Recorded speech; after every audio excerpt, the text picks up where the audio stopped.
আসসালামু আলাইকুম। সাকিব পিজন লফটের পক্ষ থেকে সবাইকে স্বাগত। আমার হাতে যে ওষুধটি দেখতে পাচ্ছেন, B54 ভিটামিন বি কমপ্লেক্স। আমাদের অনেক সময় কবুতর দেখা যায় অনেক শুকিয়ে যায়, ভিটামিন বির জন্য কবুতর দেখা যায় অনেক সময় শুকিয়ে যায়। এটা খাওয়ালে কবুতরের গ্রোথ অনেক ভালো হয়, যার কারণে এটা আমরা খাওয়াই। এটা সকল ফার্মেসিতেই পাওয়া যায়, 1 টাকা পিস। প্রত্যেক পাতায় 10টা করে থাকে।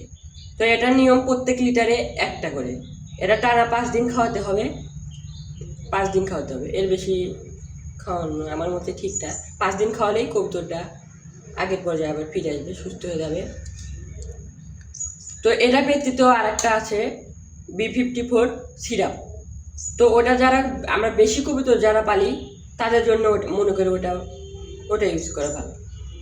কিন্তু আমরা যারা কম পুষি তারা সিরাপ ইউজ করে আমার মতে ভালো না, কারণ ওটা বোতলের মুখা খোলার পরে ওটার মেয়াদ থাকে 1 মাস, ওটা অপচয় হয়। তার কারণে আমরা B54 খাওয়াবো। এটার নিয়ম তো বলেই দিলাম, 1 লিটারে 1টা করে 5 দিন খাওয়াবে। তো আজকের ভিডিওটা এতটুকুই, ধন্যবাদ।